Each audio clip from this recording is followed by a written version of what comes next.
Sa kagustuhang patunayan na mali ang akala ng lahat na iresponsable siya, inampun ni Bea ang sanggol na si Brianna at napamahal siya sa baby. Ngunit dumating ang isang malaking problema, si Silver Mostaho na nagpakilalang ama ng bata. At dahil nakakawindang natagpong ito, natagpuan niya sa isang bubong si Silver. Sineryoso niya ang pagiging ina kay Brianna at pagiging may bahay kay Silver. Hanggang sa mahulog siya rito. Pero nanlumo siya nang malaman na habang pinagsisilbihan niya ito, may iba palang babaeng pinagkakaabalahan ng lalaki. Ating alamin ang buong kwento. Tara sa Singapore.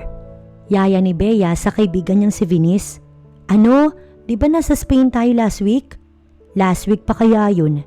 Mataman siya nitong pinagmasdan. Tinuloy lang niya ang pagsubo ng in-order niyang pasta sa paborito nilang Italian restaurant. Naboboring ka na ba sa buhay mo? Maya-maya ay komento ng kaibigan. Fine, oo na. Boring na ang buhay ko. Kailangan mo pa bang ipaalala, Ven? Ewan nga ba niya kung bakit bored na bored siya sa kanyang buhay, gayong halos lahat naman ay nakukuha niya. Masaya naman siya dahil ugali niya ang ganun. Walang anumang bagay sa mundo ang makapagpapababa sa kanyang enerhiya. Pero nitong mga nakaraan, tila nakaramdam siya ng pagkabagot sa klase ng kanyang pamumuhay. Kagaya na lang ng nagdaang araw, pumunta siya sa Green Hills para lang maghanap ng mga magugustuhang bagay at shopping at the same time. Pero unang butik pa nga lang ang napasukan niya, bigla na lang siyang tinamad. Huwag mong sabihing hindi ka na nalilibang magpa-cute kay Vince. Bigla siyang sumimangot nang marinig ang pangalang yun. Ang tinutukoy kasi ng kaibigan niya ay si Engineer Vince Anderson na kilala at kababata na rin. Sa ibang bansa ito nag-aral, kaya minsan lang din kung umuwi ng Pilipinas. Noon lang yatang namatay ang lolo nito sila huling nagkita. Eto kasi ang crush niya sa kasalukuyan. Hulaan ko, hanggang ngayon, hindi pa rin tumatalab ang kagandahan mo sa kanya, no? Nakangising wika ni Venice. I don't know, parang bato, hindi man lang gumagawa ng way para maging kami. Nakaka-bored na nga rin minsan. Nag-e-expect na nga ako na minsan. Iyain niya ako mag-date kami pero ang labo. Kaya heto, boredom ang drama ko ngayon. Sinabi ko naman sa'yo, dapat kasi nakisama ka na lang sa amin ni Migs. Kaibigan ni Venice si Migs, kaya't kaibigan na rin niya. Last month, niyaya siya nitong sumosyo sa itinatayong negosyo ng mga ito. Nag-franchise na nga ito sa McDo. Kamusta naman? Buntong hiningang tanong niya. Ayaw niyang makisosyo dahil simple lang. Hindi kasi siya fast food addict. Hindi pa nga siya nakakapasok o nakakakain sa mga outlet nito simula nang naging ganito siya katanda. It's great. Sa totoo nga niyan. Estimate ni Migs ay mababawi namin ng pera after a year lang. Isa pa yun sa dahilan kung bakit hindi niya ginawa, para kasing ang tagal bumalik ng investment gayong napakalaki ng puhunang inilabas ng mga ito, or sadyang mainipin lang siyang tao.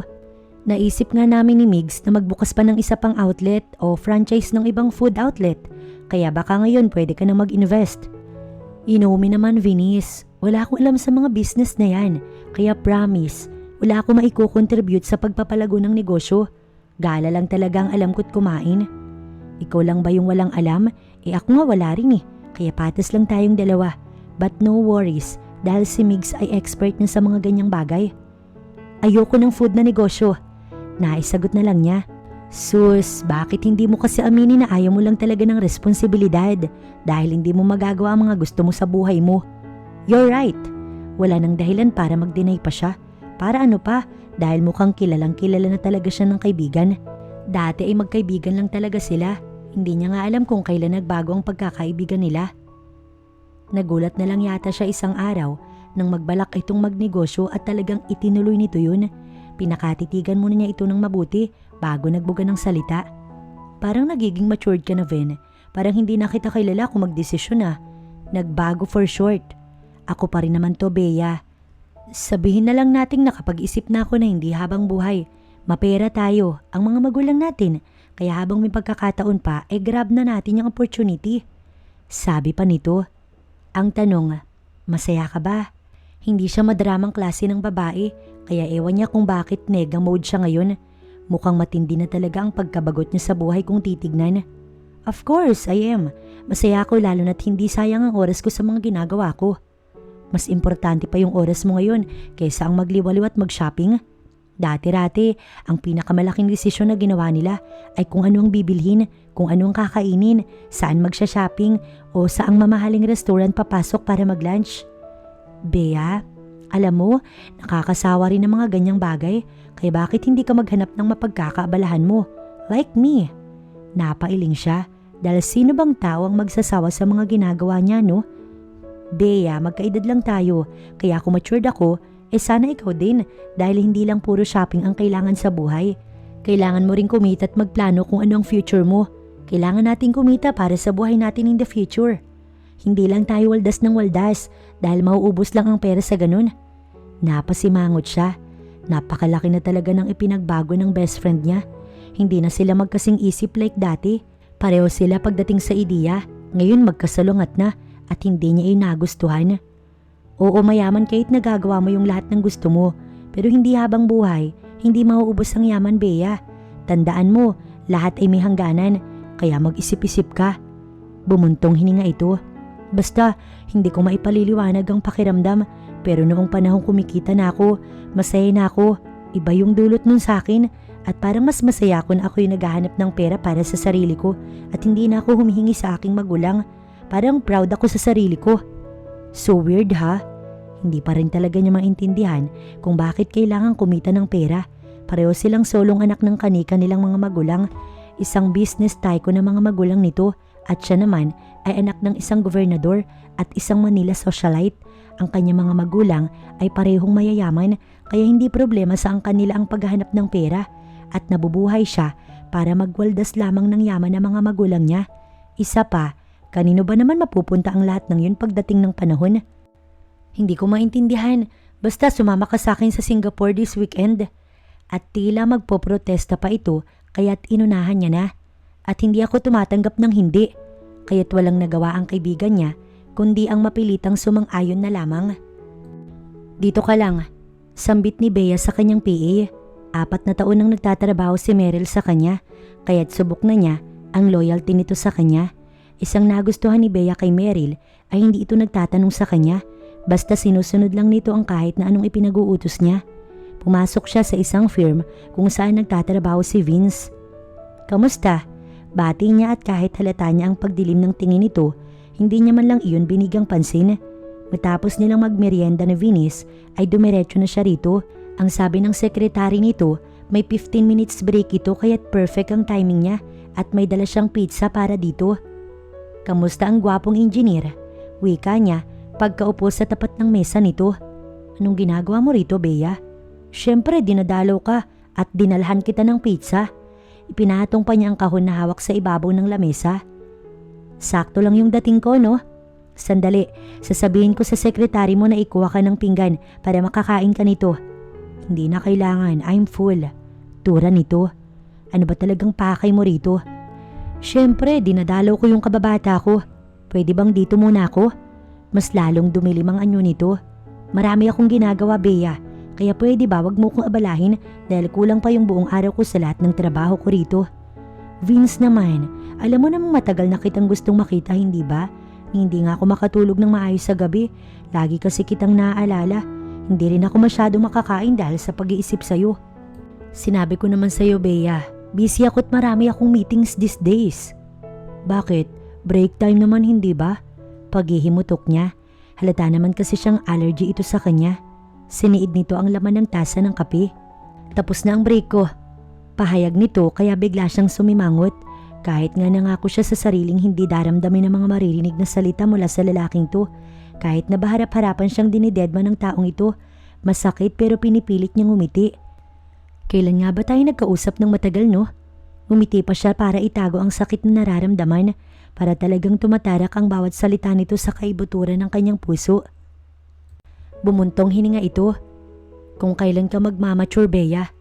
26 na ako't matured na rin. Listen, Bea, sa nakikita ko, hindi man lang nagbago ang ugali mo at wala sa edad ang maturity. Tinignan siya nito ng madiin. Magiging matured ka lang kung kaya mong humawak ng isang responsibilidad at sa nakikita ko, mukhang matatagalan pa bago ka maging ganun, Bea. Responsibility? What the hell is that? Bakit mo naman nasabi? Minsan lang naman tayo nagkausap. Naiinsultong tanong niya. Bakit ba laging responsibilidad ang laging naririnig at pinag-uusapan ng mga tao? Ano ba yan? Maging si Venus nga, ayun yung laging bukang bibig, nakakasawa na. Naisip mo na ba o sumagi man lang sa isip mo ang magpakasal? Oo naman, malakas niyang usal. Sa lahat ng oras, Vince. Naisip mo rin bang magkaroon ng anak at gampanan ng pagiging isang responsableng ina? Tumirik ang mga mata niya sa kisame ng firm kung saan sila ngayon ng lalaki. My God, Vince! 26 years old lang ako kaya bakit ko isipin ang mga ganyang bagay? Halatang nadismaya ito sa kanya. Kung ganun hindi ka pa matured, grow up some more dahil ang mga babaeng kaidaran mo nag-iisip ng mag-asawa at magkapamilya pero naisip ko namang lumagay na sa tahimik, right? Pero hindi ang responsibilidad na magpalaki ng bata. Marami ang ibig sabihin ng lumagay sa tahimik, Bea. Basta ang nakikita ko, hindi ka pa matured enough para pumasok sa ganyang bagay. Ganun ba dapat yun? Tumango ang lalaki. Matanda na rin ako, Bea. Ang mga ganyang bagay ang laging pumapasok sa isipan ko. At ang pag-iisip ng asawa ko, magiging responsableng babae ang pinakagusto ko. Hindi niya talaga nauunawaan ang mga pinagsasasabi nito. Hindi kasi siya naniniwala na ang mga ina lang ang masasabing responsable at capable sa ganung bagay. Pero bago pa niya maibuka ang bibig para makipagtalo rito, bumukas ang pinto at sumilip ang sekretary nito. May mga aplikante pa pong naghihintay, sir.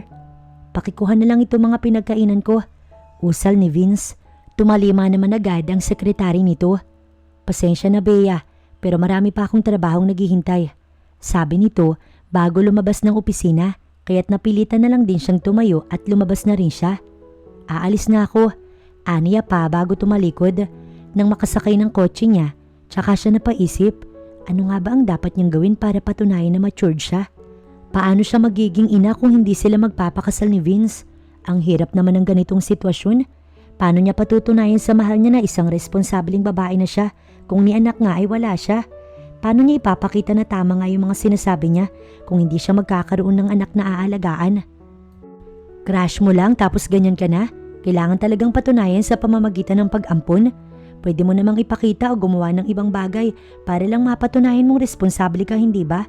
Hindi kailangan mandamay ng batang walang buwang para lang magpa-impress sa taong wala namang pakailam sa'yo, Bea. Hindi ganun yun, Venice. Pagkontra niya rito. At bakit? Pumayag naman si daddy na gawin ko yun. Ang totoo nga niyan kinausap na ni dad ang ampunan na pagkukunan ko ng baby. At alam mo, excited na ako. Pagbalik ko ng Pilipinas ay may naghihintay na bagong buhay para sa akin. Yun kasi ang sinabi ng dad niya bago siya umalis ng Pilipinas na ito na raw ang bahalang kumausap sa direktor ng ampunan. Hindi talaga ako makapaniwala na nagawa ito ni Tito Alphonse dahil lamang sa spoiled niyang anak. Sorry na lang dahil talagang suportado ako ni dad 100%. Nagtatampo na talaga ako sa iyo, Venice, ha? Di ba dapat ikaw ang una kong karamay pero bakit parang iba yung nakikita ko sa iyo? Parang tingin ko wala kang tiwala sa akin kagaya ni Vince. Ganyan na ba yung bagong Venice? Dahil hindi ko nakikita sa iyo ang pagiging isang responsableng babae, Bea. Huwag na tayo magplastikan dito dahil talagang kawawa ang bata kapag nagkataon. Paano na ang baby kung hindi mo na kaya? Anong gagawin mo? Ibabalik mo sa ampunan? Hindi ganun yun, Bea. Isa pa, naalala ko yung pinsan ko na may isang anak lang pero hindi kaya ang responsibilidad bilang isang ina. Ni hindi ito magkanda o gagas sa pag-aalaga ng baby. Losyang na rin dahil sa puyat at walang tamang kain. Do you like that, ha? No, sinasabi ko sa iyo, Venice. Hindi mangyayari sa akin ang nangyari sa pinsan mo, no? Magkaiba kami kaya wag mo kong ikumpara doon. Bakit naman ako magpapakalosyang? Hello? Napailing ito. Paano kung ang gagawin mong yan wala palang epek kay Vince? Paano ka na? Anong gagawin mo sa bata? Itatapon mo sa ilog? Siyempre, sa akin pa rin, no? Siguradong tugon niya. Gusto na nga niyang mainsulto. Ano ba ang palagay nito sa kanya? Demonyo? Para basta-bastang abandonahin ng bata? Pero napakagatlabi siya. Ano pa nga ba ang tawag sa agenda niya?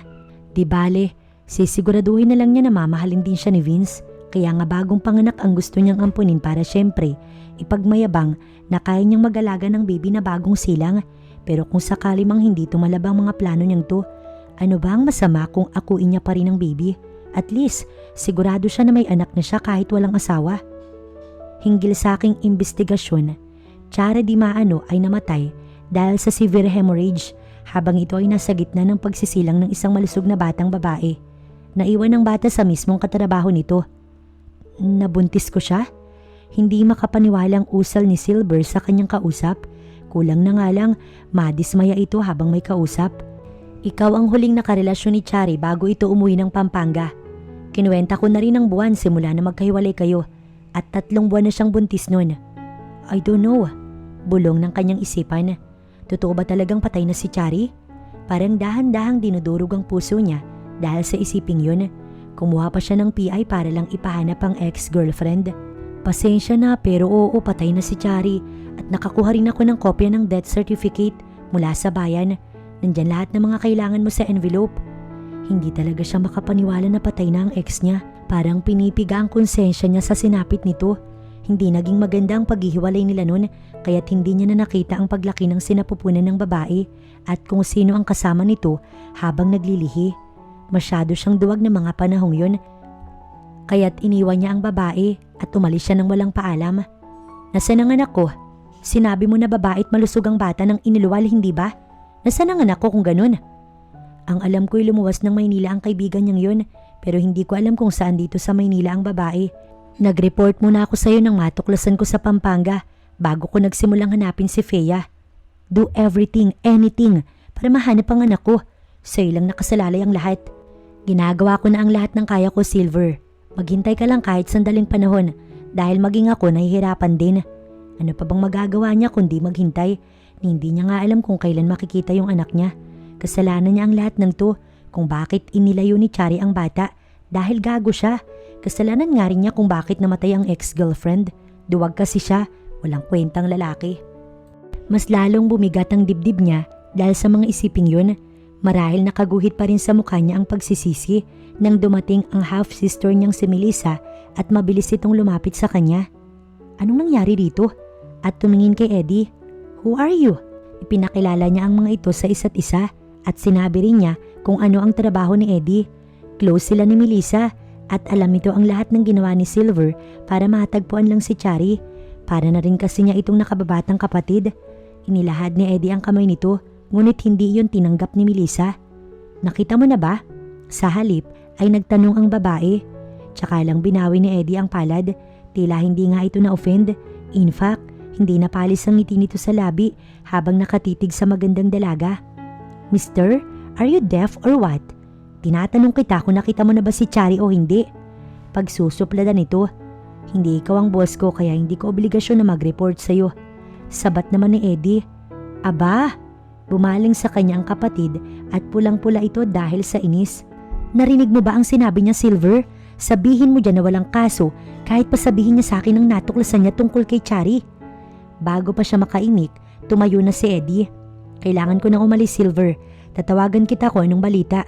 Bumalik ka nga, hindi mo pa sinasagot ang tanong ko. Mongoloid ka. Galit na sigaw ni Melissa sa lalaking tuloy-tuloy lang ang paglalakad palabas ng pintuan. Nakita mo ba yun ha, Silver? Gagong yun, walang modo. Napakabastos at walang modo.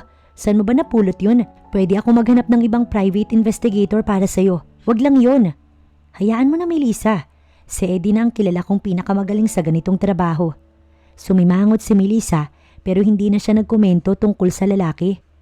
Kamusta na kasi ang tungkol sa pinapahanap mo?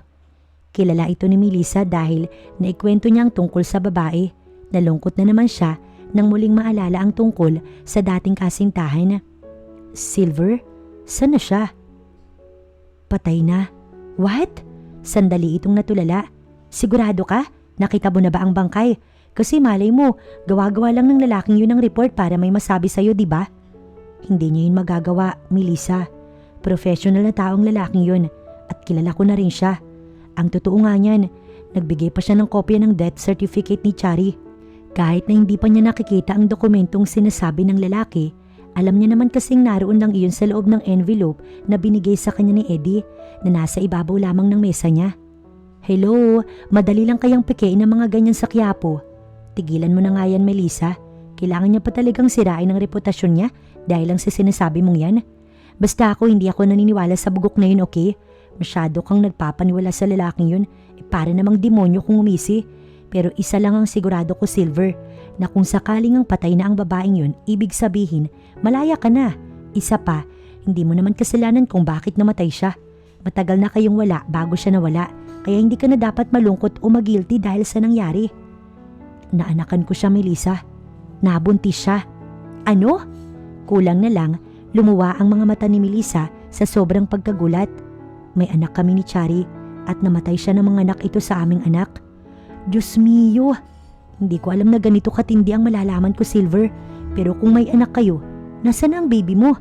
Si Eddie ang maghahanap dahil ang sabi ng kakilala at katrabaho ni Cherry kay Eddie ay nasa kaibigan na raw nito ang bata bago siya namatay. Kaya nga ipinahanap ko kay Eddie ang baby ko. At umasa ka na sa tulong ng lalaking yun ay may babalik sa'yo ang bata? Dudang tanong nito sa kanya. Oo, naniniwala ako dahil kailangan niyang gawin at kailangan niyang mahanap dahil siya lang ang inaasahan kong makakagawa nito. Walang gatol niyang saad. Teka, paano kung hindi ikaw ang ama ng baby? O baka may ibang lalaki na karelasyon si Chari nang maghiwalay kayo? Di ba matagal na kayong hiwalay? Paano kung may iba siyang lalaki then nabuntis siya nung guy kaya... No, ang sabi ni Eddie, buntis na si Chari nang maghiwalay kami. Kaya siguradong ako yung ama ng bata, Melissa. Fine, kung yan ang pinaniniwalaan mo. Wala na akong magagawa dyan. Sana lang talaga'y makita ng bugok na lalaking yun ng bata para masigurado mong sayo ang baby. Yun na lang din ang maaari niyang gawin, ang maghintay at umasa na mahanap ni Eddie ang bata. Sana'y mahanap agad ni Eddie ang babaeng may dala ng bata para naman mapanatag na siya. Ano itong narinig kong pinahanap mo ang bastardong anak mo, ha, Silver? Marahas na nag-angat ng mukha si Silver at tumambad ang mukha ni Edwin na ama ni Silver. Ngunit wala naman siyang dapat ipagtaka dahil ganito na ang ama niya simulat sa pool. Malamig sa pakikitungo't marahas na tao. Kinakausap kita, Silver. Hinahanap mo raw ang anak mo? Malakas na wika nito nang hindi siya agad sinagot ni Silver. Iniisip niya kung kanino nalaman ng ama niya na pinapahanap niyang nawawalang anak. At isa lang ang kanyang naiisip, si Melissa. Ang babae pa lang na yun ang isa sa mga nakakaalam at pinagsabihan niya. Dito lang din pwedeng mag-leak ang impormasyong yun. So ano naman ang pakailam ninyo kung pinapahanap ko yung anak ko? Anong gagawin mo kung totoo nga yun? Namatay lang ang babaeng yun nang hindi man lang nagpakita sa'yo. Paano kung nang lumayo siya may iba palang nakarelasyon ng babae mong yun? Paano ka nakakasigurado sa mga bagay-bagay? Wala ka nang pakailam kung ano man ang gawin at paniwalaan ko. Obligasyon ko yun kaya hayaan mo na ako kung paano ko ayusin ang lahat. Nag-igting ang bagang niya dahil sa tono ng kanyang ama. Bakit mo ba pinag-aaksayahan ng oras ang anak mo na hindi mo nga sigurado kung sa'yo ba talaga o hindi? Isa pa, nagtago nga yung babaeng yun tapos ngayon nahanapin mo yung batang iniwan niya? Are you insane? Anak ko siya, kaya natural lang na sa kagaya kong ama na hanapin ang nawawala kong anak at wala nang ibang pamilya ang bata. Ako lang yun, kaya ano pa ba yung pinoproblema mo? Hindi mo naman ito problema. Istorbo lang ang batang yan sa'yo, Silver. Mahati yung atensyon mo sa negosyo at sa bata. Lalo pa ngayong may mga gustong umagaw sa posisyon mo sa kumpanya. Alam mo namang delikado kung maagaw ang pinakamalaking shares sa korporasyon. Kaya kailangan mo mag-focus sa trabaho at hindi dyan sa bastardo mo. Siya kasi ang kasalukuyang presidente and CEO ng Steel and Iron Corporation. Isinalin ng kanyang retiradong ama. Sila ang nagmamayari ng kalahating porsyento ng shares ng kumpanya. At hindi ko hayaang maagaw sa akin ang posisyon ko, Dad. Sinisigurado kong hindi maapektuhan ang trabaho ko sa paghahanap ko sa anak ko. Huwag kang masyadong kampante, Silver. Dahil kilala mo na yung mga ahas na kasama natin sa stockholders. At si Driton, palihim niyang ginagapang ang kumpanya para lang mapalitan ka sa posisyon mo. At iyang bata ay abala, sagabal lang sa trabaho mo. Si Driton Corpus ang pangalawa sa may pinakamalaking share sa kumpanya. 40% stocks ang kanyang hawak at aware siya sa mga ginagawa ng lalaki at pakikipag-usap sa mga mini stockholders para bilhin ang mga stocks ng mga iyon at kung babagal-bagal siya at magiging kampante, baka bukas ikalawa, mapalitan na siya bilang president and CEO ng kumpanya. No, Dad. Ang anak ko na lang ang nag-iisang alaala ko kay Chari. Kahit yun na lang dadang bawi ko sa mga kasalanan ko sa kanya. At hindi ho ako papayag na tuluyang mawala ang anak ko sa akin. Nagpalitan sila ng tinginan ng ama. Tinaas niya ang noo at hindi siya papayag na ang ama niya ang laging masusunod. Isa ang ama niya sa dahilan kung bakit nilayuan siya ni Chari dahil sa utos ng ama niya. Ginamit nito ang pangarap niyang maging pinakamataas sa kumpanya. Hindi mo magagawang ibagsak ang ama mo, Silver. Wag na wag mong sasayangin ang tiwalang binigay ko sa'yo, ang posisyon ko sa kumpanya dahil lamang sa bastardo mo. Hindi kita ibabagsak, Dad. Pero hindi ko rin hahayaan na kayo muli ang magdesisyon sa buhay ko. Not anymore, Dad. Not anymore. Hahanapin ko yung anak ko at palalakihin ko siya ng maayos. Ako ang magiging pinakamataas na tao sa kumpanya at maging ulirang ama sa anak ko. Nag-igting ang bagang ng kanyang ama dahil sa narinig. Hindi mo mapagsasabay ang dalawang yan, Silver. Sinasabi ko sa iyo ngayon pa lang, hindi ka magiging pinakamagaling kung may nakabinbing ka pang responsibilidad. Kaya nga siguro hindi naging maganda ang naging relasyon nating mag-ama eh. Dahil sa ugali at pananaw ninyong yun, Dad. Dahil hindi nyo kayang maging president and CEO at ama na rin sa akin at the same time. Lumaki siyang bihira lang na makita ang ama. Halos sa opisina na rin kasi ito tumira. Maswerte na nga lang siya dahil kahit ganun, hindi nagkulang ang yumao niyang ina para punan ng lahat ng pagkukulang nito bilang magulang. At kung hindi dahil sa kanyang mahal na ina, hindi siya magiging matatag at tinitingala ng lahat ngayon. Anong gusto mong palabasin? Na ako pang may kasalanan at hindi ako naging mabuting ama sa'yo? Hindi siya sumagot ng sandali. Itong tandaan mo, Silver. Lahat ng ginawa ko at sakripisyo ay para sa'yo. Kaya nga hindi tayo nahirapan na maisalin sa'yo ang pinakamataas na posisyon sa kumpanya, hindi ba? At halos lahat ay nag-e-expect na ang lahat ng abilidad mo nakuha mo mula sa akin. Kaya't hindi nagdalawang isip ang mga stockholders na iboto ka bilang President and CEO ng Steel and Iron Builders. Wika nito na may diin. Kaya ito ang tandaan mo, Silver. Utang mo ang lahat ng yan sa ama mo at wala kang karapatan na sumbatan ng ama mo. At ang tinatamasa mo ngayong marangyang buhay ay dahil sa akin na ama mo. Huwag mong kalilimutan yan. Fine, pero sana huwag niyo ring tanungin kung ano ang mga gusto kong gawin at kung gusto kong ipahanap ang anak ko, wala na kayo ron. Itong tandaan mo, once na mapatalsik ka sa pwesto mong yan, wag na wag kang hihingi ng tulong mula sa akin dahil dyan sa katigasan ng ulo mo.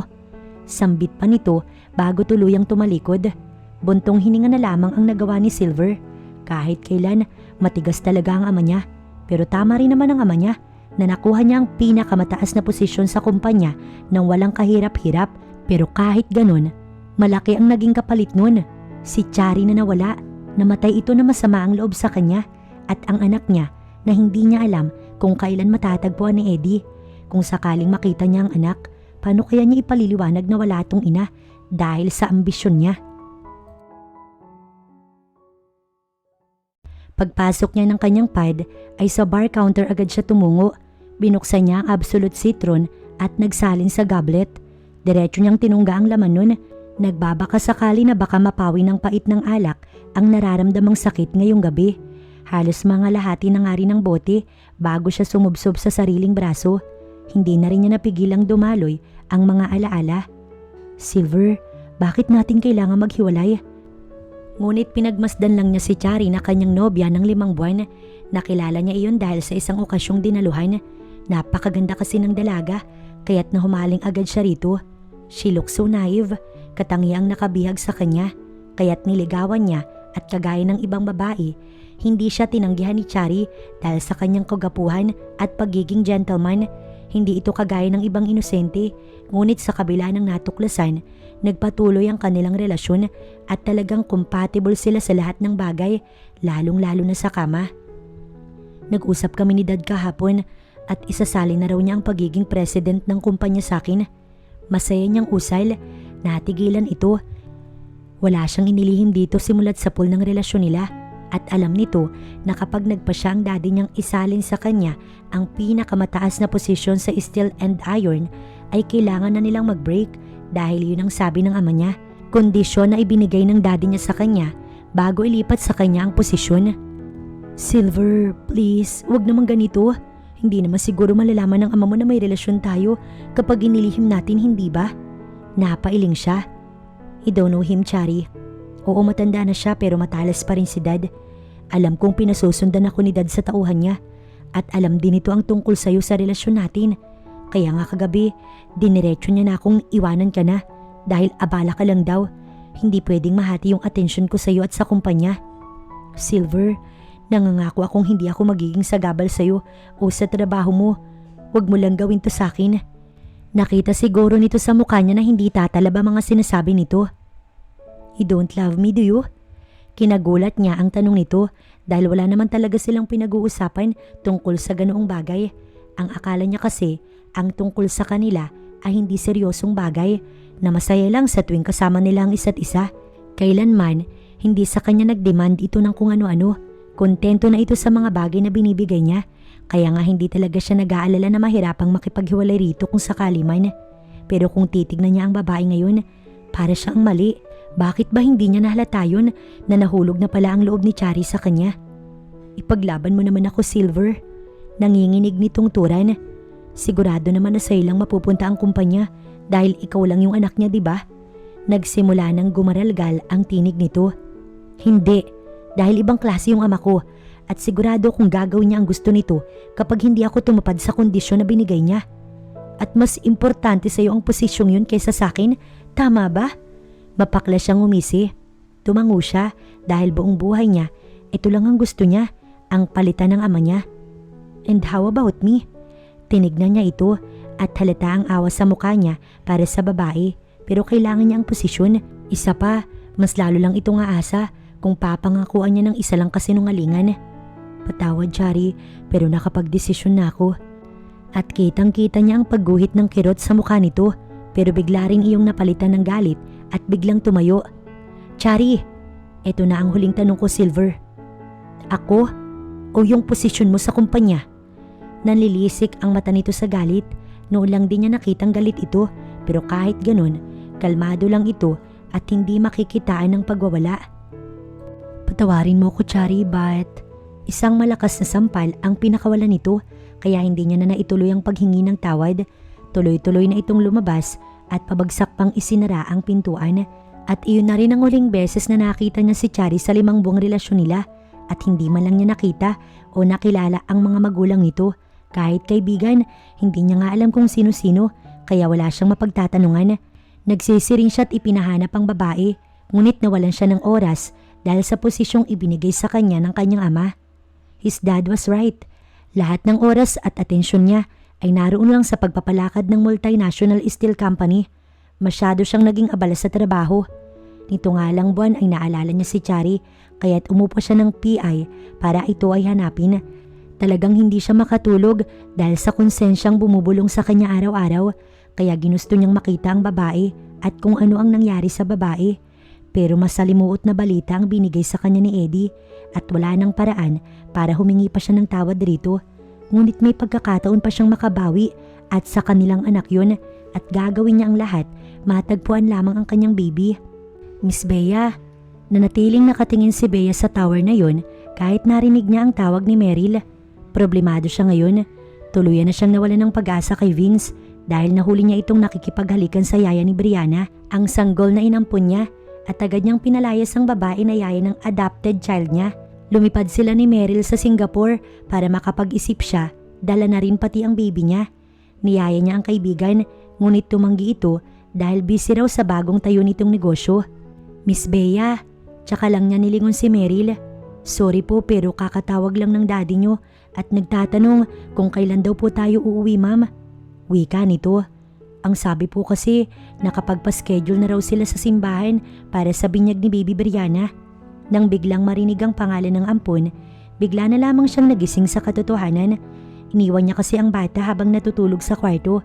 Bago sila umalis ng bansa, ay sinabi niya sa magulang na sila na ang bahala sa pag-aasikaso ng mga dapat gawin para sa binyag ng bata. At dahil sa sobrang kagagahan niya kay Vince, ipinagpaliban niya ang pagpapabinyag sa bata. Napailing siya. Masyado na siyang nagiging gaga. Ano pa bang ginagawa nila ron? Dahil ipinangako niya sa sarili na kahit anong mangyari sa pagitan nila ni Vince, hindi niya kakalimutan ng responsibilidad sa bata. Kaya wala nang dahilan para manatili pa rin sila sa Singapore at magmukmuk doon. Oo, nabigo siya kay Vince pero tuloy ang buhay at hindi siya pwedeng sumuko dahil kay Brianna. Meron siyang Brianna para magpatuloy sa buhay. Pagkakataon niya na ito para patunayan sa mundo at maging sa mga taong humahamak sa kanya na isa siyang matured at responsableng ina sa kanyang anak. Anong balak mo ngayon, anak? Ipinasa muna ni Bea ang bata sa yaya nito. Nakakuha na siya ng papalit sa dating yaya ni Brianna mula sa isang agency. Si Paning ay hindi kagaya ng dating yaya ni Brianna, ngunit pwede namang palitan kung hindi pa rin mag-i-improve sa trabaho. Gusto ko po na magkaroon ng negosyo. Nag-iisip pa po ako kung anong maganda at patok ngayon sa masa. Sagot niya sa ina habang naglalakad sila patungo sa garden. Naisip niya na hindi na siya bumabata at sa edad niyang to, wala pa rin siyang maipagmamalaki sa sarili sa mga magulang. Noon ay wala pa sa isip niya ang mga ganitong bagay ay tila nag-iiba na siya kung mag-isip.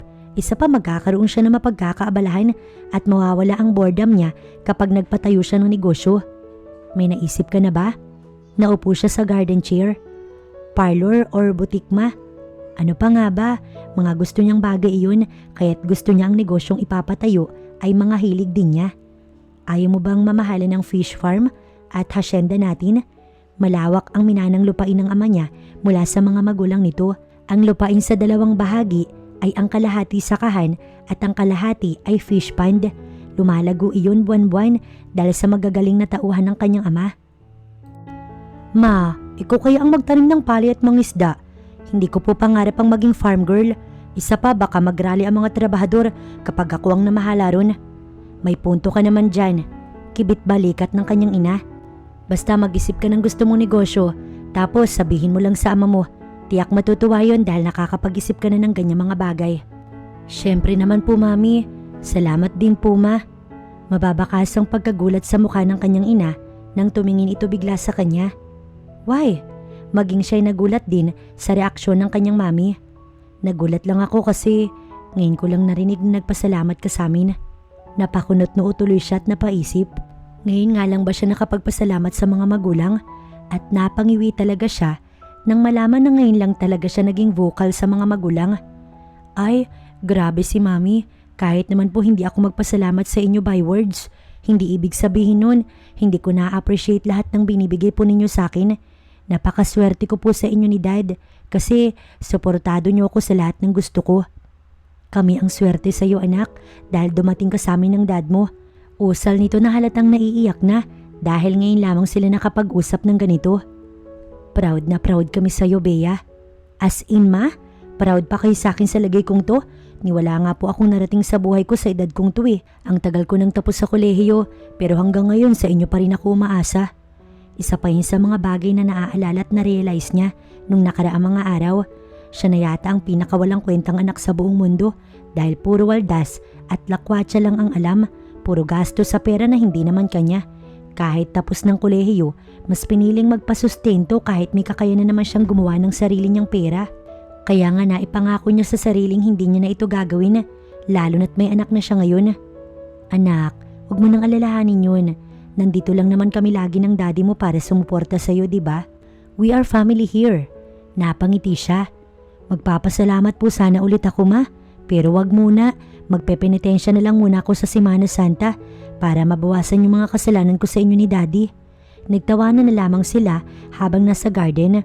Ngayon lang yata sila nakapag-usap ng kanyang ina ng matagal-tagal at may halakhak pang dala. Remember this anak, narito lang kami ng daddy mo para suportahan ka lagi. Wala siyang sinabi tungkol kay Vince. Family friend nila ang pamilya ng binata at ayaw niyang magkasira ang mga ito dahil lang sa kagagahan niya sa lalaking yun. Mabuti ng ganito, walang ibang madadamay at siya lang ang nagtamo ng sakit na unti-unti rin namang naghihilom na sinisigurado niya. Anak, nakapagdesisyon ka na ba kung ano mga putahe ang ihahanda natin sa binyag ng anak mo? Not yet ma, but tomorrow, luluwas ako ng Maynila para malaman ko kung ano-ano yung mga available na putahe na inihahanda nila at matikman na rin at the same time. Kailangan pa bang lumuwas ka anak? Bakit hindi na lang kaya sila ang papuntahin natin dito para sa taste test, hindi ba? No need ma, ako na lang po. Beside, kailangan ko ring magpakita kay Vince. Baka matulungan niya ako sa mga magagandang plano para sa isang negosyo. Alam mo naman, business-minded ng babaitang yun. Parang sinaniban lang tapos naging ganun na ang utak. At sasabihin ko na ring binyag ni Brianna. Alam kong hindi pupunta ang babaeng yun kapag hindi ako ang mismong mag-i-invite. Kaartihan din kasi minsan umaapaw. Hindi na lang niya sinabi na kaya matagal siyang nag-matured dahil sa pag-spoiled ng mga magulang din sa kanya. Ginawa kasi ng mga magulang niya na mas mapadali ang lahat sa kanya. Yung kulang na lang isubo lahat sa kanya. Kaya nga masyado talaga siyang nag-enjoy sa pagiging spoiled brat. Ngayon, mukhang masasabi kong hindi ka nagkamali sa pag-ampon kay Brianna anak. Hulog siya ng langit sa'yo dahil nag-matured ka sa maikling panahon na kasama mo ang bata. Oo nga ma, hindi ko rin nakalain na ganun ang epekto ng maging isang ina. Siguro, swerte lang talaga ako sa kanya. Natatawa pa siya dahil parang hindi talaga siya makapaniwalang lahat ng to ay dahil sa ampun niya.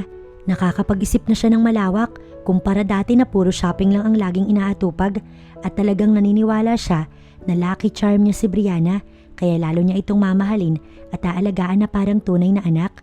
Sa hinaharap, ipinagpapasalamat ni Brianna na siya ang naging ina nito, isang mabuting ina na ibinigay ng Diyos rito. Biglang kinabahan si Bea nang makitang wala sa labas ng shop si Paning at wala rin sa stroller nito si Brianna. Sa mall kasi sila dumiretso matapos niyang gawin ang lahat ng kanyang mga appointment sa Maynila. Nagbilin kasi ang mami niya na bilhan niya na ito ng necklace para sa kaibigan raw niyang magbe-birthday. Meryl, nasaan ang anak ko rito? Wika niya sa katabing PA. Nandun lang naman po. Mas lalo siyang kinabahan nang tumigil sa pagsasalita si Meryl. Sumunod siya rito at tumingin silang pareho sa magkabilang direksyon pero walang Paning at Brianna silang nakita. Nasaan sila? Kinakabahang bulong niya. Hindi pa siya nakakaranas ng pagkanerbiyos kaya talagang bago sa kanyang pakiramdam na yun. Parang hinahalukay na nga yata ang sikmura niya sa sobrang takot. Sa pagmamadali niyang makakuha agad ng bagong papalit sa dating yaya ni Brianna, sa agency na lang siya kumuha na magiging yaya ni Brianna at nakalimutan niya na kilatising mabuti ang babae. Sandali lang po ma'am, pupunta lang ako sa security personnel. Go ahead, mag-iikot na rin ako baka makita ko sila sa paligid. Nakaalis na ang PA niya nang maalala niya na pwede palang ipapage si Paning sa customer service booth at agad siyang nagtungo roon para personal na ipanawagan ng babae. Pero nakailang panawagan na siya, ngunit wala man lang pasing ang lumitaw kung saan siya naroon ngayon. Kabang-kaba at takot na siya nang biglang tumunog ang cellphone niya sa sling bag na dala. Mabilis niyang sinagot yun nang makitang si Mary lang tumatawag. Miss Bea, dali, halikay dito sa office ng security. Nandyan na ba ang anak ko, Meryl? Opo miss, nandito na po siya. Okay lang ba siya? Hindi ba siya nasaktan o kung ano man? Gusto niyang masiguro dahil kanina pa siya kinakabahan. Okay lang po siya, Miss Bea. May problema lang po tayo at kailangan niyong pumunta rito. Hindi na rin maganda ang pakiramdam niya sa mga nangyayari. Sige, hintayin niyo ako dyan, papunta na ako. Pagbungad niya agad sa opisina ng head security ay sa stroller agad siya nagtungo. Diyos ko anak ko. Binuhat niya si Brianna at niyakap ng mahigpit. Huwag mo namang diinan, baka mapisat ang baby. Agad na nabaling sa lalaki ang kanyang atensyon at kung sa ibang pagkakataon siguro, magmamaldita siya sa paninita nito sa kanya. Ngunit bigla siyang natigilan nang makita nito ang muka na mala Tom Cruise. Ang galing din itong magdala ng jeans at polo shirt. Ma'am, ikaw po ba ang ina ng bata? Para siyang binuhusan ng malamig na tubig nang maalala na nakatitig pala siya sa lalaki. Binaling niya ang mata sa nagtanong. Malaking lalaki ito, matangkad at gwapo, pero mas gwapo ang lalaki nakita niya bago lang. Are you the mother of Brianna? Muling wika ng lalaki. Siguro, ito ang head security dahil ito ang nakaupo sa gilid ng desk. Nagpakilala ito sa kanya bilang Drew Fernandez. Ito nga ang head ng security ng mall na yun. Maupo muna kayo at marami tayong dapat pag-usapan. Wika ng lalaki. Ngayon lang din niya napansing nakaupo si Paning sa tabi ni Meryl at nakaposas ang kamay nito sa harapan. Anong ginawa mo sa anak ko? Pigil hiningang wika niya rito. Ngunit hindi man lang sumagot ang babae. Si Meryl lang sumagot. Tinangka niyang itakas ang anak mo, Miss Bea. Walang yaka. Tama talaga ang kutob niya kanina pa at hindi talaga siya nagkamali sa mga hinala niya. Saglit pa nga lang silang nakapasok sa jewelry shop ni Meryl. Thanks to Mr. Mustaho dahil siya ang nag-alerto sa amin bago pa man security namin. Tinuro ni Drew ang supladong lalaki na nasa tabi ng pinto at walang maaaninag na kahit na anong reaksyon sa mukha nito. Hindi tuloy niya nagawang magpasalamat dahil mukha nakakahiya naman. Pansin na nga rin niyang ang dami pala nila sa loob ng silid na yun at talagang sa presensya ng supladong yun siya naiilang ng sobra. Parang napaka-arugante nito kung tumingin at tumayo. Akala mo kung sino. Napilitan siyang magpasalamat sa lalaki pero bago pa man bumuka ang bibig niya, naunahan na siya nito. Sa susunod, isipin mo naman muna ang anak mo bago ka mag-shopping. Puro kasi luho yung inuuna mo. Nakalimutan mong may responsibilidad ka. Ngunit pinilit niyang kumalma dahil kahit suplado ito pa rin naman ang dahilan kung bakit nailigtas ang kanyang baby. Hindi na siya sumagot at kinuha na lamang ang stroller. Pero bago pa man sila makalabas ni Meryl ay nagsalitang muli ang head ng security. Pinalabas nito ang ibang mga naroon maging si Paning upang ilagak sa police station. Ma'am Bea, pwede po ba namin kayong makausap sandali? Tumango siya at pinahawakan sa PA ang stroller ng bata. Ano yon? Tumabi ang nagngangalang Drew at lumapit ang isang lalaki. Matangkad dito, malaki ang katawan at gwapo rin, ngunit para sa kanya ay mas gwapo pa rin ang supladong nasa pader na nakasandig. Madiin lang itong nakatitig sa kanya. Ma'am Bea, gusto sana kayo makausap ni Mr. Mustaho tungkol sa bata. Kumunot ang noo niya at sinulyapan ng lalaki. Yun ang tinutukoy nito. What about my daughter? Your daughter? Mukhang nagkakamali ka yata, Miss Bea. Doon lamang lumapit ang lalaki at matatag na nagsalita. Silver, saglit lang, ako na lang munang magsasalita. Pigil ng lalaki. Kumalma naman ito tumahimik. I'm sorry, pero pwede bang makausap ka sa ibang lugar? Nilibot niya ang paningin at naroon lamang ang mga natitirang mga tauhan ng mall. Sumang-ayon siya matapos kausapin ni Eddie na kasama ni Silver ang mga naroon. Inayos muna nito ang lahat ng nangyaring kaguluhan bago sila sabay-sabay na lumabas ron. Meryl, iuwi mo muna si Brianna. May aayusin lang. No, hindi mo iuwi yung anak ko. Dito lang siya. Namimilog ang mga mata niya na bumaling kay Silver. Nasa isang fast food pa rin sila sa loob ng mall na yun, ngunit hindi pa nga nakakaupo ang lahat nang bilinan ni Bea ang kanyang PA. Anong pinagsasasabi mo? Anong anak? Doon na tumaas ang tinig niya. Kanina pa talaga siya nagtitimpi, ngunit mukhang sinasagad ng Silver Mustaho na to ang kanyang pasensya. Please, calm down both of you. Si Eddie na pilit inaawat ang dalawa. Napapalunok naman si Meryl na ang tanging atensyon ay kay Brianna nakatutok. Matapos maupo, ipinakita ni Eddie na PI ni Silver ang mga katunayang anak nga ni Silver ang bata. Ngunit kahit anong sabihin nito, ayaw niyang paniwalaan. No, legal na sa akin nakapangalan ng bata at legal ko siyang inampon kaya hindi ko siya ibibigay sa'yo. Duro pa niya sa lalaki. What? Are you out of your mind? I am the father kaya wala kang karapatan. Pagak siyang tumawa. Ama ka? Pero nasa bahay ang puna ng anak mo? Anong klase kang ama kung ganun? Huwag kang magsalita na alam mo ang lahat, Bea. Dahil una sa lahat, hindi mo... Hep hep hep, Miss Bea. Basahin mo yung lahat ng dokumentong nakapaloob dyan. At bukas na bukas, pupuntahan ka namin sa lugar mo para maayos ang pag-uusap. Awat muli ni Eddie. Hindi ko ibibigay yung anak ko. What the? Tumayo siya at kinuha ang stroller sa PA. Let's go, Meryl. Wait. Ngunit pinigil ni Eddie ang lalaki na akmang susundan sana si Bea. Iiling-iling ito kaya walang nagawa si Silver kundi hayaan ng babaeng umalis. Uuwi tayo sa Nueva Ecija, Meryl. Hindi pwedeng makita ako ng lalaking yan o makuha niya si Brianna sa akin. Magkakamatayan muna kami. Aniya habang nagliligpit ng gamit. Kailangan nilang umuwi sa daddy niya dahil kung narito sila sa Manila, paniguradong matutuntun sila ng mga taong yun at itatanong na rin niya sa ama kung legal na ba sa kanya ang bata. Dahil yun ang pinangako nito sa kanya noong nakaraan. Mag-aalas 10 na nang siya ay magising. Siya kasi ang tumabi sa kay Brianna kagabi dahil wala pa silang nakikitang yaya para sa bata. Puyat na puyat siya sa kakatimpla ng gatas. Ganito pala kapag ina. Natatakot kang umiyak ang anak mo. Laging tinitignan kung puno na ang diaper at hindi ka makatulog ng maayos dahil iyak ng baby ang laging binabantayan mo. Hindi nga madali. Tama si Venice. Ngunit kayang-kaya niya ito. Isa pa, napamahal na sa kanya ang bata kaya kahit mahirap, hindi niya ito ibabalik sa bahay ampunan. Pagbaba niya ng hagdan, ama niya agad ang bumungad at may kausap ito ron at nang titigang mabuti, ganun na lamang ang gulat niya nang mapusturahan ng lalaki. Thank you sir. Anito at nakipagkamay pa sa daddy niya. Maagap siyang lumapit. Anong ginagawa mo rito? Paano mo nalaman ang bahay namin? Magandang umaga. Mukhang tinanghali ka na ng gising, Miss Bea. Napasinghap siyang bigla dahil para itong anghel kung magsalita. Gayong kahapon lang para itong leon na handa ng manakmal ng anumang oras. Iha, nandyan ka na pala. Ang tinig ng kanyang ama ay tila may bahid ng nerbiyos. Hindi lang pinapahalata. Dad, bakit siya nandito? Mauna na ako sir. Babalik na lang ako bukas. Huwag ka nang babalik. Sigaw niya, ngunit tinalikuran lamang siya ng lalaki. Muli ay bumaling siya sa ama nang mawala sa paningin si Silver. Kinakabahan talaga siya. Kailangan ba talagang humabol ng taong yun dito? Ang layo ng Manila tapos nakarating dito. Anak, alam mo na siguro ang tungkol kay Silver Mostaho, hindi ba? Panimula ng kanyang ama.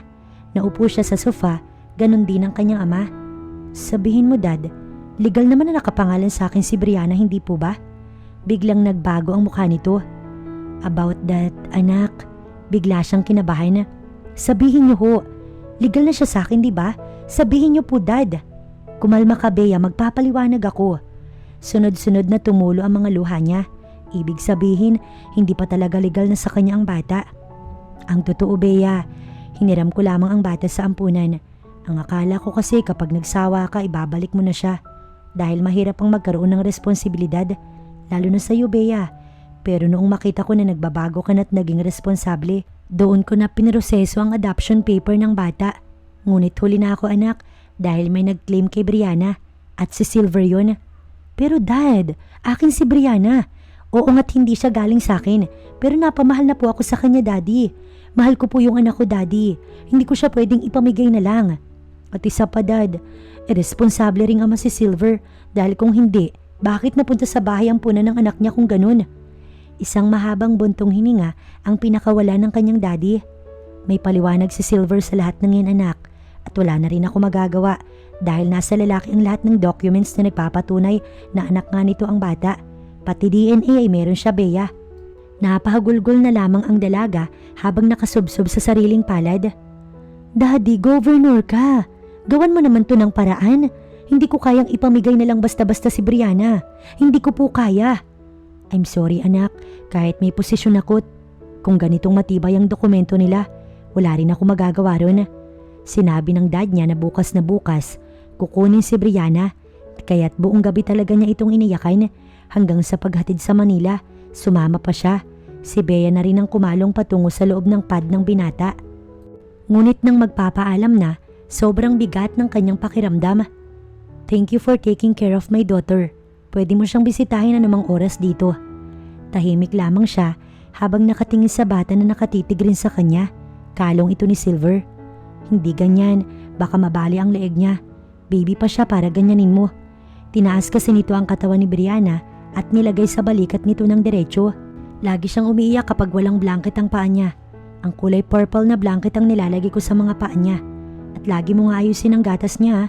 Matapos mong pagtimplahan, banlian mo ng mainit na tubig para hindi mapanisan ng mga feeding bottles. Tila anumang oras maiiyak na siya kaya't hindi niya na tinapos ang sasabihin. Nagpaalam na siya matapos sagkan sa braso ang bata. Ngunit saktong umikot si Silver kaya't sa mismong braso nito tumama ang kanyang labi. Pareho pa silang natigilan at nagkatitigan. Ngunit si Bea ang unang nagbawi at basta na lang tumalikod dahil ramdam niya ang awkwardness sa kanilang pagitan. Are you okay, Bea? Napukaw ang malalim na pag-iisip ng dalaga nang kalabitin siya ni Binis. Nasa bahay siya ngayon kasama ang kaibigan. Hindi na lang siguro muna siya uuwi. Pati nga mga food testing na dapat ay pupunta rito ngayon, ikinansel na lamang niya. Dahil ano pa ba ang purpose nun kung wala na si Brianna sa kanya? Parang mababaliw siya kakaisip sa baby. Kung minsan nga, nakakalimutan niyang wala na pala ang anak niya dahil minsan pupuntahan niya ito sa crib. Napapaluhan na lamang siya dahil halos sa lahat ng parte ng bahay na ito ay makikita ang mga alaala ng anak-anakan niya. Venice, nauutal siya. Maya-maya, napaiyak na naman. 61 taon nang wala ang baby, gayong kaninang umaga pa lang namang nawala sa kanya ang bata. Shh, tama na yan. Tara, mag-shopping na lang tayo para mapawi yung kalungkutan mo. Free ako ngayong araw. Naisubsob na lamang niya ang ulo sa unan habang nakabaluktot ang mga tuhod at nakaangat sa ibabaw ng sofa. Mugto na ang kanyang mga mata. Maging si Venice na best friend ng dalaga, halata na rin ang pagkaawa sa babae. Ayoko. Baka umuwi na lang ako sa Nueva Ecija bukas. Kasi Ven, kapag dito baka mabaliw ako. Wala akong ibang makausap. Si Meryl, nagka-emergency kaya pinauwi ko na lang muna sa probinsya nila. Mabuti sa mga magulang ko, pwede nila akong payuhan. Mahabang buntong hininga ang pinakawala ng kanyang kaibigan. Awang-awa ito sa dalaga, ngunit wala rin namang magawa dahil ano nga naman ang maitutulong nito. Kinuha ni Bea ang cellphone sa mesa sa mini table sa tapat ng kinauupuan. Mag-aalas 4 na ng hapon, ngunit wala siyang ganang tumayo, kumain o kahit ang kumilos. Nakontento na lamang siya sa ganoong ayos. Mag-iisang oras pang tumigil si Venus para siya'y samahan. Ngunit nang tumawag ang kaibigan nito ay nagpaalam na rin. Nagdadalawang isip pa nga ito kung aalis ba o hindi. Ngunit siya na lang itong nagsabing ayos lamang siya. Ngayon, siya na lamang ang natira sa malaking bahay na ito. Walang kahit na anong maririnig. Nakakabinging katahimikan ng tanging kasama niya.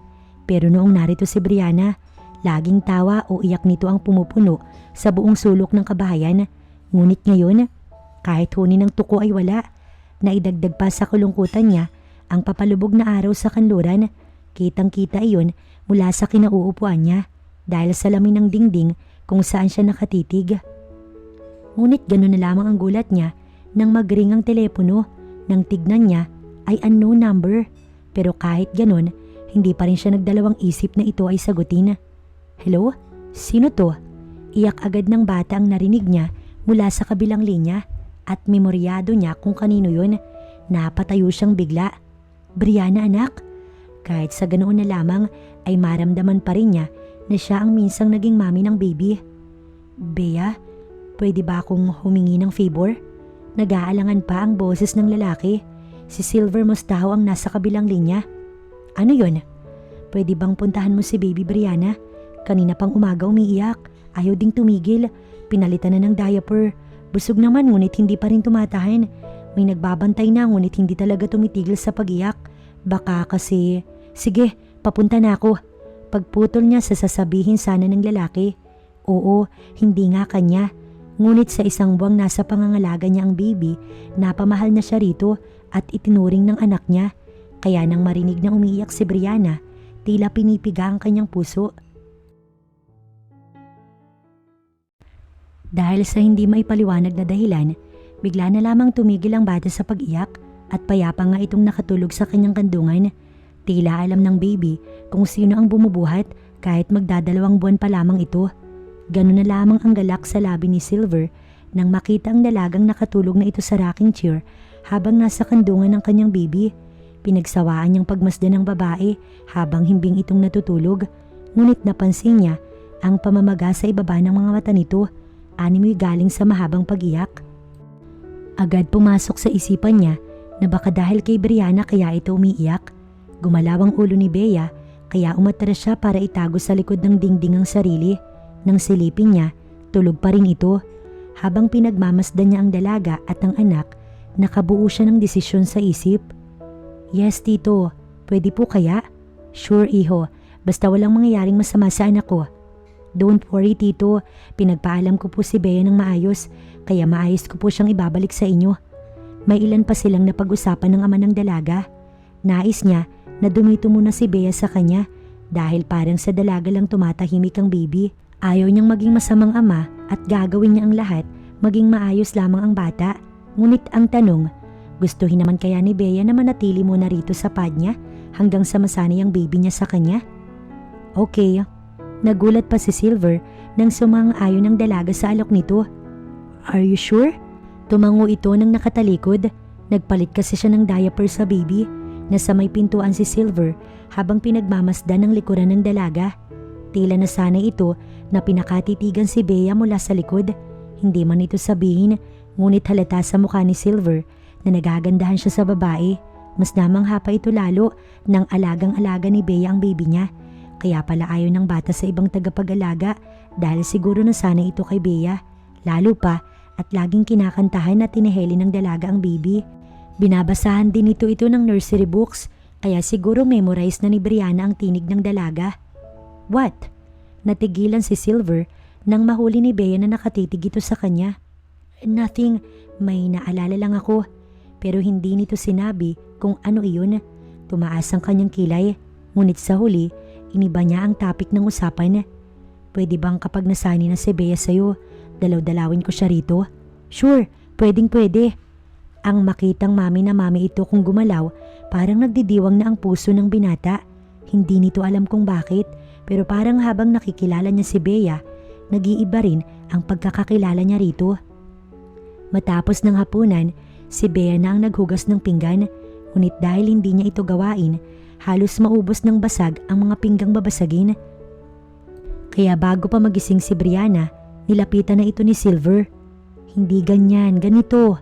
Mula sa likod, hinawakan ni Silver ang magkabilang kamay niya at iginiya kung paano humawak ng maayos na pinggan na hindi ito mahuhulog.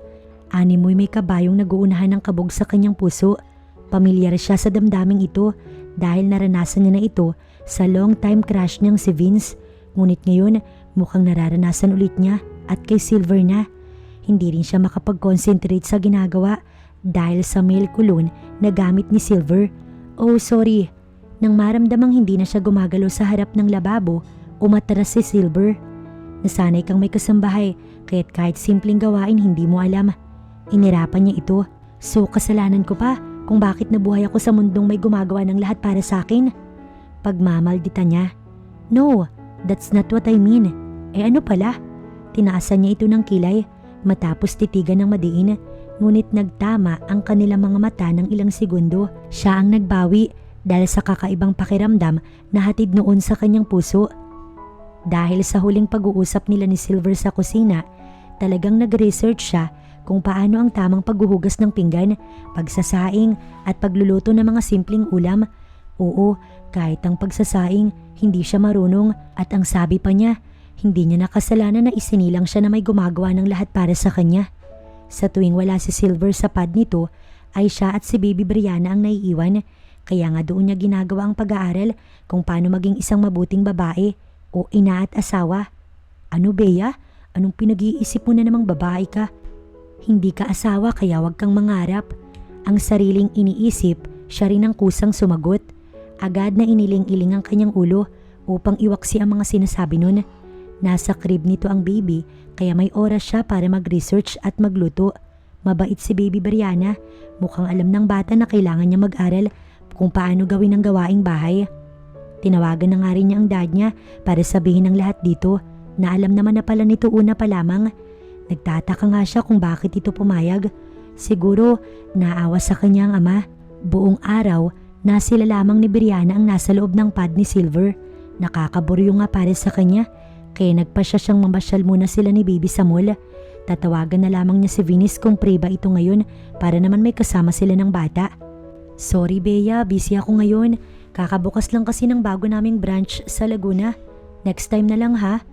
Wala na siyang ibang nasabi pa kaya pinatay na lamang niya ang tawag at nagtaxi na lang din. Wala ang kotse niya. Iniwan niya sa may bahay. Let's go baby. Tayo na lang muna ngayon. Wala ang daddy mo eh. Ani niya sa bata bago ito binuhat palabas ng pad. Maganda sa lugar na yun dahil ilang lakad lamang at highway na. Ngunit hindi pa sila nakakalayo ng bata ay nakita niyang may mamahaling kotse ang tumigil sa mismong building kung saan sila nanggaling ni Brianna kanina. Siguro ay may kung sinong dinadalaw sa mga nakatira rin sa bahay na iyon. Hinayaan na lamang niya kahit nakita ni Bea na may matandang lalaking lumabas at diretsyong tinitignan siya. Siguro kung sino lamang. Pagdating nila sa mall, binuhat na niya ang baby papasok sa loob nun. Mas mabuti rito, maraming makikita kaysa sa pad na masyadong boring. Ngunit hindi pa nga nag-iisang oras sila doon sa loob habang nag-iikot. May kung sino namang makulit ang tumatawag. Ang hirap pa man din kunin ang kanyang telepono dahil naroon iyon sa baby bag ni Brianna na pinaglalagyan niya ng mga bote ng bata at ekstrang diaper at towel. Kinakailangan pa nga muna nilang maupo sa bench upang halukayin niya ang bag. Hello? Where are you? Nasaan si Brianna? Bakit hindi ka man lang nagpaalam na aalis ka? San mo dinala ang bata, Bea? Answer me this instant. Sigaw ni Silver sa kabilang linya. Inilayo pa nga niya ang telepono dahil sa nakakabingi nitong tinig. Ano ba? Kumalma ka nga. Nandito kami sa mall ni baby.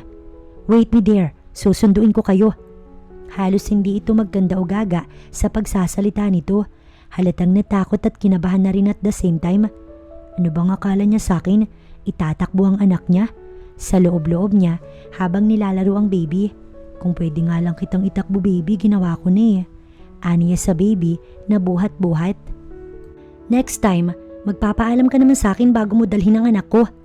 Hanggang sa sasakyan, panay pa rin ang paninermo nito. Bakit ba? Sa mall lang naman kami pumunta. Anong masama ron? Aniya habang nasa front seat at hawak pa rin si Brianna. Tulog na tulog ito. at walang pakialam kung maingay ang kasama sa sasakyan. Kahit na, karapatan kong malaman yun dahil ako yung ama ng bata. Biglang nag-init ang kanyang ulo. Ilang beses mo ba dapat sabihin na ikaw yung ama ng bata? Kailangan bang bawat salita mo, banggitin mo yung ama? Ikaw ang ama? Oo, alam kong ikaw okay, kaya pwede ba? Tama na yung kakangawa dyan dahil tulog yung anak mo. Mahinahon pa siya ng mga oras na yun at mahina ang mga salita dahil iniiwasan niyang magising ang baby sa kanyang kandungan. Hindi na sumagot si Silver kaya hindi na rin siya umimik. Pagdating sa pad ay ibinaba niya si Brianna at lumabas na ng silid nito. Tulog ito kaya makakapagluto siya ng hapunan. Mag-aalas 5 na rin naman kaya pwede na siyang magsimulang magluto. Ilang beses na siyang pumalpak nitong mga nakaraang araw kaya ang labas, lagi na lang silang nag-o-order ng pagkain. Pero ngayon, sigurado na siyang kaya na niyang lutuin ang mga simpleng ulam. Ang huling nakita niya kanina sa internet, nilagang baka at pritong isda. Mukhang umalis na naman si Silver dahil hindi niya makita ang lalaki sa buong kabahayan. Paano na lang kaya kung wala siya? Paano nito maaalagaan ng bata? Lalo pat wala pang yaya ang baby. Ibig sabihin pala, kawawa si Brianna kapag wala siya. Mukhang kailangan nila mag-usap ni Silver. Nagsalang siya ng bigas sa rice cooker at kinuha mga lulutuin mula sa fridge. Habang ginagawa yun, panay ang pagliligpit niya ng mga kalat, nagwawalis na rin siya. Pero nataranta si Bea nang biglang umiyak si Brianna sa loob ng silid nito. Agad niyang tinungo ang bata. Shh, stop crying na baby, Daddy's here. Natigilan si Bea sa paghakbang nang makita si Silver na kalong ang bata. Nakatalikod ito at nakaharap sa crib habang hinihele ang baby. Tahimik niyang pinagmamasdan ng lalaki. Hindi man niya aminin pero malakas ang atraksyon na nararamdaman niya sa taong ito. Ngunit hindi niya pwedeng ipahalata dahil una sa lahat may ina si Brianna at iyon lamang ang hinihintay niya na magkwento si Silver kung nasaan ang tunay na nanay ng baby. Nandito ka pala. Akala ko kasi umalis ka ulit. I think kailangan ko ring makasama si Brianna. Pasensya na, busy talaga ako lately. Nagulat pa ito sa sinabi ng lalaki. Silver, paano pala kapag wala ko? Sino yung aasahan mo magbabantay kay Brianna? Hindi pwedeng iasa mo yan sa kasambahay mula sa agency dahil minsan nang nawala si Brianna dahil sa mga yaya mula ron. Malalim na buntong hininga ang hinugot nito bago lumabas sa silid. Sinundan niya naman ito hanggang sa sala. Ang totoo niyan, hindi ko alam kung paano. Lalo na't pinipressure ako ni Dad ngayon dahil sa posisyong kailangan mapasakin pa rin. May banta na mga nais umagaw ng pagiging president ko. At kapag ganun, sigurado akong hindi yun magugustuhan ni Dad. Minsan naisip ko na bumaba na lang at si Brianna na lamang ang intindihin ko. Ngunit naisip ko rin ang magiging future niya. Mahina at malungkot na paliwanag nito. Tila bigla siyang nakaramdam ng awa para sa binata. May mga problema pa rin pala itong hinaharap. How about the mother of your child? Matapang niyang tanong. Bago siya sinagot, tinignan muna siya nito. Wala na si Chari. Patay na ang ina ni Brianna nang maipanganak nito ang bata. Napunta sa bahay ang punan si Brianna dahil siguro ang kaibigang pinag-iwanan ni Chari ay may personal ding buhay. Doon siya nabigla at hindi agad nakapagsalita. Naawa siya sa baby. Wala na pala itong mami. Parang may iyak na siya kaya't itinaas niya ang ulo upang hindi tuluyang mahulog ang kanyang luha. Sorry to hear that. It's okay. Wala kang kasalanan. That's my fault all along. Kung hindi sana ako sumunod sa ama ko at sa lahat ng gusto niya, hindi sana ito mangyayari. Parang sumakit bigla ang puso niya dahil sa narinig niya, kaya minabuti niyang tumahimik na lamang. I'm sorry kung nadamay ka rito. Hindi ko alam kung paano kita mapapasalamatan sa lahat ng ginawa mo para sa anak ko. Tumingin si Silver sa kanya dahilan para magtama ang kanilang mga mata. Animoy kabang-kaba siya dahil ito ang pinakamatagal na pagtititigan nila. Ngunit sa huli, siya ang unang nagbawi. Sandali lang, may niluluto pala ako. Sambit na lamang niya para putulin ang kakaibang nararamdaman ng mga sandaling yun. Hindi na siya bumalik sa sala. Ayaw niya na kasing maulit ang nangyari kanina. Inabala na lamang ni Bea ang sarili sa pagluluto. Nailaga na niya ang baka kanina kaya nagsimula na siyang maghiwa ng patatas, mais, repolyo at ibang mga sahog. Ngunit hindi pa nga nangangalahati sa ginagawa, bigla siyang nasugatan. Aray! Mahina niyang usal.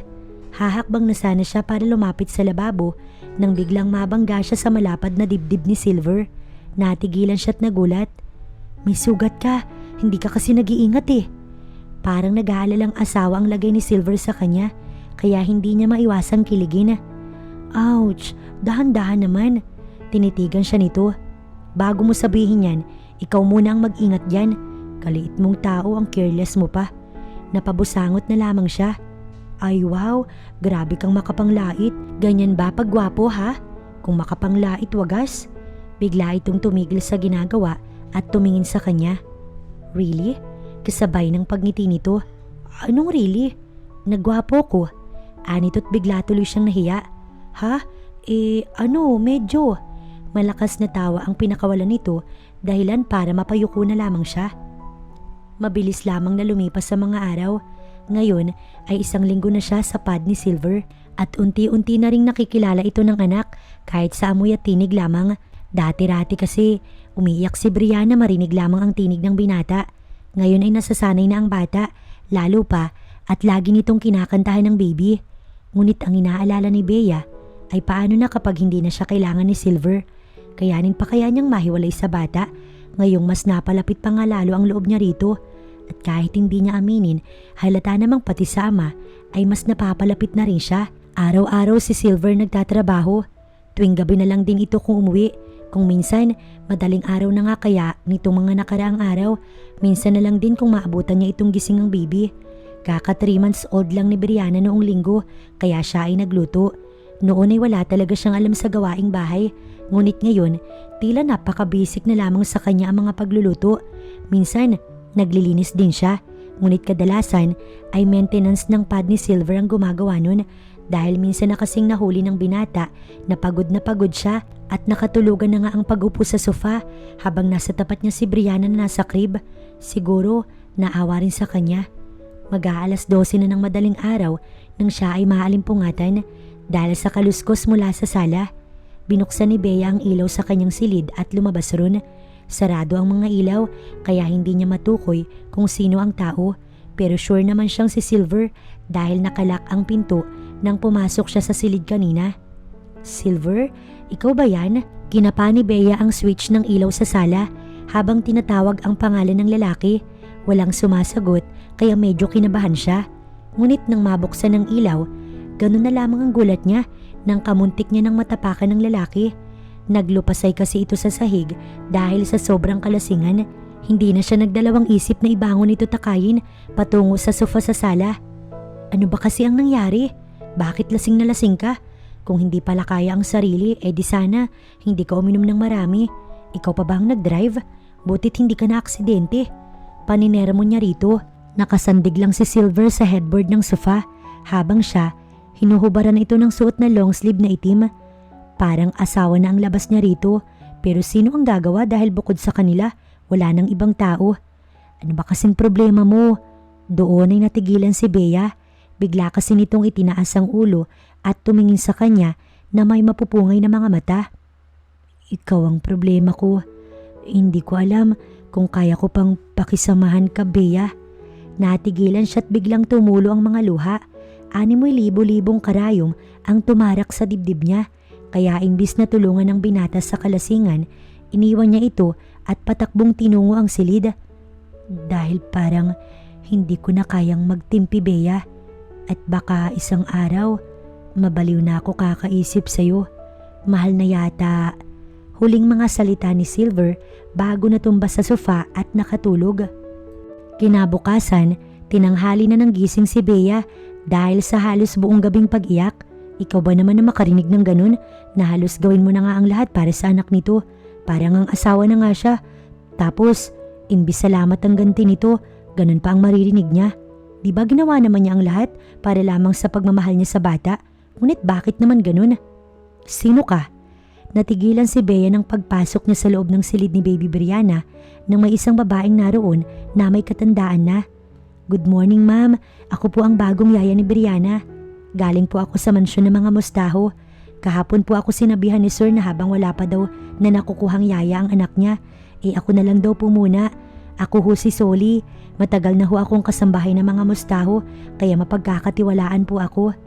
Halata naman sa mukha nito na mabait. Parang ang yaya lokring niya lang sa Nueva Ecija kung umiti. Nasa 50s na rin ito sa mukha pa lamang. Siguro malapit na rin mag-senior citizen. Ganun ho ba? Ako nga pala si Miss Bea po. Nasabi na po sa akin ni Sir Silver ang pangalan ninyo at kung sino kayo kaya kilala ko na po kayo ma'am. Natahimik siya. Mukhang hindi niya na kailangang dumito pa dahil mayaya na si Brianna. At isa pa, hindi na rin ito iyakin kagaya ng dati. Mukhang nais na nga talaga siyang palayasin ni Silver sa buhay nilang mag-ama. Nanlalabo ang mga mata niya nang magpaalam para tumungo sa kusina. Sari-saring isipin kasi ang pumapasok sa isipan niya. Kailangan na nga yata niyang umalis at bumalik na lang sa Nueva Ecija at ipagpatuloy ang buhay na wala ang baby niya. Napapunas ng luha si Bea habang nasa harap ng gatas niya. Oo, aalis na nga talaga siya. Bukas na bukas din. Uuwi na lang muna siya sa bahay nila sa Green Hills bago umuwi sa probinsya. Naroon pa kasi ang ibang gamit ni Brianna. Matapos niya itong maihatid rito, tsaka siya uuwi kinabukasan sa mga magulang. Tama na siguro ang katangahan niya. Umaasa na baka ganituhin din siya ni Silver para maging official siyang ina ni Brianna. Yun talaga ang iniisip niya. Ngunit mukhang hindi talaga nangyari ang inaasahan niya. Dahil ang labas, parang pinapalayas na siya ni Silver ng tuluyan. Hindi man ito sabihin, ngunit ganun pa rin naman iyon para sa kanya. Matapos niyang magpaalam sa yaya, umuwi nga si Bea sa bahay niya. Lahat ng mga gamit, gatas, diaper at mga damit ni Brianna na iwan rito, nilagay niya sa isang lagayan at ipinasok sa kotse. Mag-aalas 5 na rin nang siya ay lumabas ng bahay. Dito siya ng buong araw para mag-emote lang. Bukod kasi kay Vince, ay mas nasasaktan siya sa ginawa ni Silver sa kanya at talagang hindi yata siya makakapag-move on ng mabilis. Dahil syempre, mas napamahal siya kay Silver dahil sa ilang linggong pagsasama nila sa iisang bubong. Isa pa, si Brianna na hindi niya alam kung makakalimutan niya ba o hindi. Pagdating sa tapat ng pinto ay kumatok siya. Binuksan naman iyon ng katulong ni Silver habang buhat si Brianna. Hello baby ko, sabay halik sa braso nito. Nandito na ba si... Natigilan siya at naputo lang pagsasalita nang mula sa sala. Makita niya si Silver na may kasamang babae at katabi pa nito habang nakaupo sila sa sofa at abala sa ginagawa. Parang pinupunit ng dahan-dahan ng puso niya. Mukhang mas masakit yata ang ganitong tagpo kesa kagabi at kaninang umaga nang makita ang bagong yaya. Nanlaki rin ang mga mata niya nang akbayan ito ng babae. Hindi siya nagsalita at inilapag na lang sa mesa sa kusina ang mga dala. Hi! Napalingon siya. Akma na sana siyang papasok sa sariling silid nang magsalita ang babae. Doon din napalingon si Silver. Nagtama ang kanilang mga mata. Ngumiti siya ng pilit kahit ang totoo, kulang na lang sumabog siya sa sobrang selos na nararamdaman. Agad niyang isinara ang pinto nang hindi man lang nagbitaw ng kahit isang salita. Bukas pa sana siya alis rito para sana makausap si Silver. Ngunit sa nakikita, hindi niya na kailangan pang magpaalam. Matapos iimpake ang mga gamit, lumabas na siya. Magdadalawang oras din siya sa silid. Siniguro niyang nakaalis na ang babae bago siya umalis. Dumaan muna si Bea sa silid ni Brianna na noon ay tulog na. Hinalikan niya ito sa ulo at nagpaalam na rin. Tumulo ang luha niya at agad niyang iniwas ang ulo upang hindi tumulo sa mukha ng baby. Manang, si Silver? Lumingon ang babae habang nasa harap ng lababo at naglilinis ng mga feeding bottle. Umalis po ma'am, ihahatid daw po si Ma'am Melissa. Muling umiyak ang puso niya. Hindi na siya sumagot tungkol doon at iniba na lang ang usapan. Manang, pakisabi ho umalis na ako. Nagulat ang babae. San po kayo pupunta ma'am? Tutal mayaya na si Brianna, kaya hindi na rin ako kailangan pa rito. At mukhang ayos lang din yun kay Silver. Pakisabi na lang ho sa kanya salamat sa lahat at nakasama ko si Brianna kahit sandali. Aniya, bago niya talikuran ng babae, muling tumulo ang mga luha niya. Nakita iyon ng matanda kaya ito nagtaka. Dire-diretsyong humakbang si Bea palabas ng pad, palabas sa buhay ni Silver at nang itinuring niyang anak na si Brianna. Anak, ayos ka lang ba? Ilang araw ka nang tulala at halos hindi kumakain. Nangangayayat ka na rin. At dito ka na lang din nagkukulong sa silid mo. Pag-aalalang tanong ng ma'am niya ng umagang yun. Mag-iilang linggo na siyang nakauwi. Ngunit sa lahat ng araw na narito siya, walang ibang ginawa si Bea kundi ang magmukmuk sa silid at matulala sa bintana ng silid nito. Ayaw niyang lumabas dahil bawat sulok ng buong kabahayan ay alaala ni Brianna ang tanging naaalala niya. Naiisip na nga niyang baka mabaliw na siya sa sobrang pagkamiss sa baby at kay Silver. Ayos lang ako ma'am, don't worry, magiging maayos din ako in no time. Napabuntong hininga ang babae. Kailan yun? Kapag na-hospital ka dahil hindi ka na nakikipaghalubilo sa amin at hindi ka na rin kumakain sa ayos. Sabi ni Manang, hindi ka rin daw lumalabas kahit sa sala lang. Tungkol na naman ba yan kay Brianna? Nayuko siya at naupo sa tabi ng kanyang mami. Oo ma, at kay Silver? Seryosong sambit nito kaya siya ay nagulat. Paano niyo po? Ngumiti ang ginang. Anak kita, mami mo ko, kaya kilalang kilala kita anak. Come on, may bisita ka. Ayusin mo na yung sarili mo. Nakangiting sambit ng ginang. Si Vinis po? Basta sige na, hihintayin kita sa labas. Dalian mo dahil kagabi pa siya narito. Hindi lang kita ginising kasi kakagaling mo lang sa pag-iyak nun. Naguguluhan siyang bigla, ngunit sumunod naman siya agad sa utos ng kanyang ina. Tumayo siya at naligo ng mabilis. Matapos niyang magbihis, naglagay din siya ng kaunting makeup, lipstick sa muka. Manipis lang naman para hindi mapansin ng eye bags at namumuti niya mga labi. Nang makitang maayos na siya at satisfied na rin sa muka, isinuot niya ang flat sandal at lumabas sa silid niya.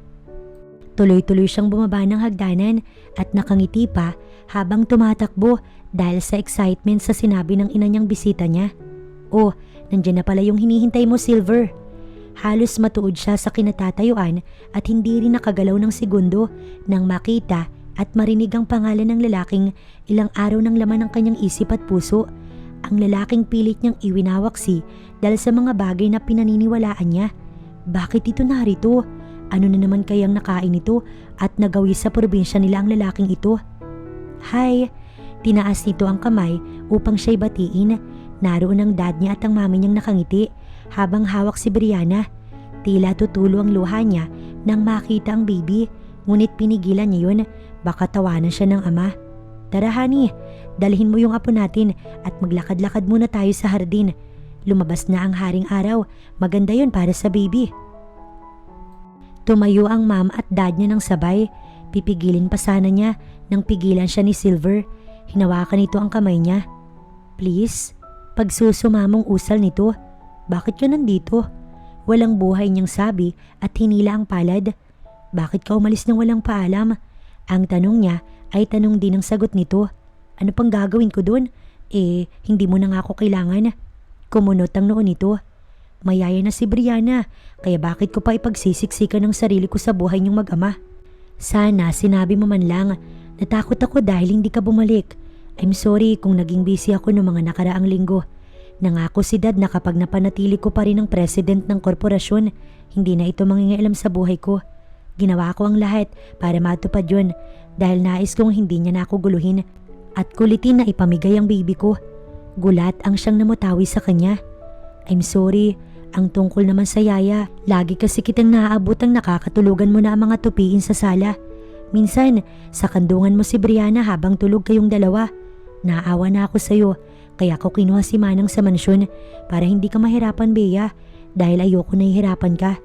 Hinawakan nito ang palad niya na kinagulat niya ng sobra.